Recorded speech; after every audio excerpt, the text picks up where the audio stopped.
ក្រោយពេលបាត់បង់ស្នេហារស់ក្នុងភាពអស់សង្ឃឹម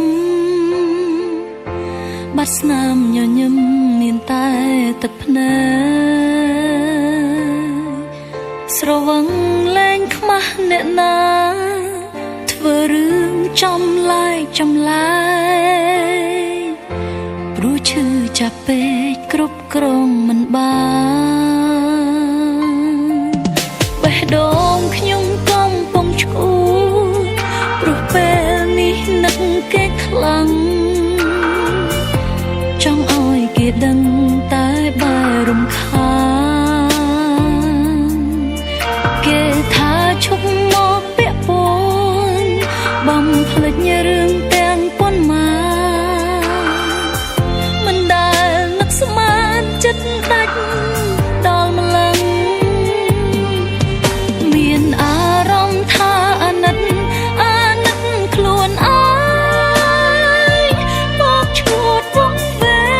ងងប់ងល់មនុស្សបែបហ្នឹងគេគ្មានបេះដូងហេតុអ្វីនៅខំប្រឹងជាតិមុនមិនដឹង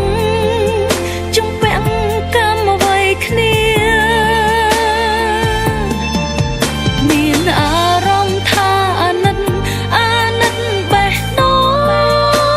ងស្នេហាដំបូងឲ្យខ្ញុំរស់វេទនាអារម្មណ៍ពេលនេះពិបាកនឹងពណ៌នាសង្ឃឹមវេលាព្យាបាលរពោះចិត្តឈប់នឹកដល់គេ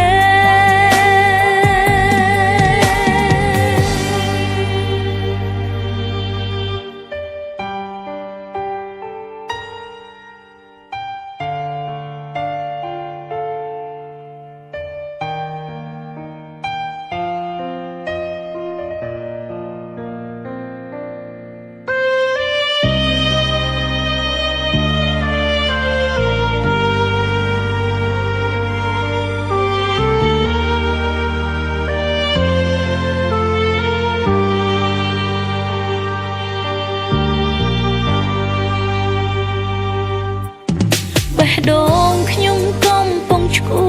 រព្រោះពេលនេះនឹកគេខ្លាំងចង់ឲ្យគេដឹងតែបែររំខាន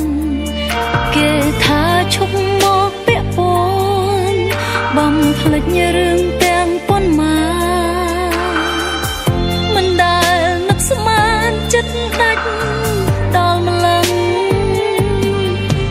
មានអារម្មណ៍ថាអាណិតខ្លួនឯងមកឈួតវង្វេងងប់ងល់មនុស្សបែបហ្នឹងគេគ្មានបេះដូងហេតុអ្វីនៅខំប្រឹងជាតិមុនមិនដឹងជំពាក់កម្មអ្វីគ្នាមានអារម្មណ៍ថាអាណិតបេះដូ